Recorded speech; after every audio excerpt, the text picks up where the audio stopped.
بسم اللہ الرحمن الرحیم۔ معزز ناظرین و سامعین، بی ایس کے اسلامک اسٹوڈیو کی طرف سے آپ سب کو محبتوں بھرا سلام۔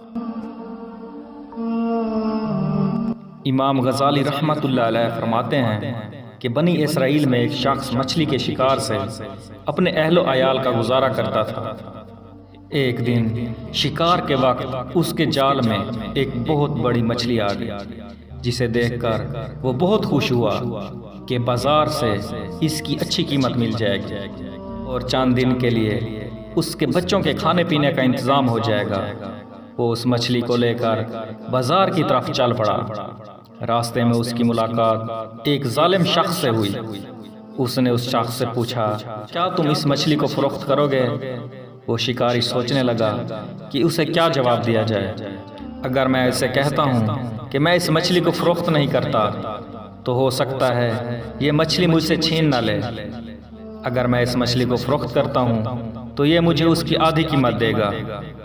بہت سوچنے کے بعد اس نے مچھلی فروخت کرنے سے انکار کر دیا، جس کی وجہ سے اس شخص نے شکاری کو بے دردی سے پیٹنا شروع کر دیا اور مچھلی اس سے چھین لی۔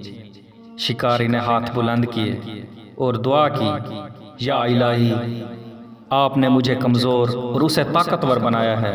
الہی، میں قیامت تک انتظار نہیں کر سکتا، میرا انتقام اس سے اسی دنیا میں لے لیا جائے۔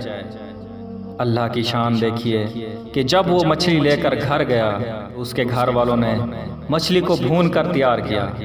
جب اس غاصب نے کھانے کے لیے مچھلی کی طرف ہاتھ بڑھایا تو اس مچھلی نے منہ کھول کر اس کی انگلی کو ایسا سخت کاٹا کہ وہ درد کی وجہ سے بیمار ہو گیا۔ اس درد کے سبب وہ طبیب کے پاس گیا اور اپنی تکلیف بیان کی۔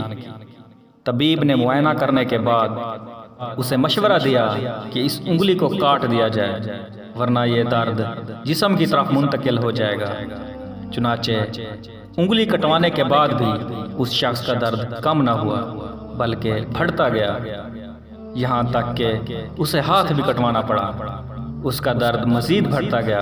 اس بے چینی کی وجہ سے وہ شہر سے باہر نکل گیا اور اللہ پاک سے رو رو کر اس مرض سے نجات کی دعا مانگنے لگا۔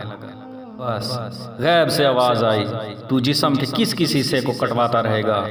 بس اس مظلوم شکاری کو راضی کر جسے مار پیٹ کر تو نے مچھلی چھینی تھی۔ یہ سننے کے بعد اسے احساس ہوا اور وہ شکاری کی تلاش میں نکل پڑا۔ شکاری کے ملنے کے بعد اس کے قدموں میں گر پڑا اور اسے مالی نذرانہ پیش کرنے لگا۔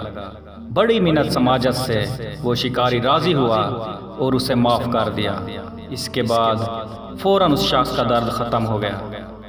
حضرت موسیٰ علیہ السلام پر وحی نازل ہوئی۔ اللہ پاک نے ارشاد فرمایا کہ اے موسیٰ، اگر یہ شخص اس مظلوم شکاری کو راضی نہ کرتا تو پھر موت آنے تک وہ اسی درد میں مبتلا رہتا۔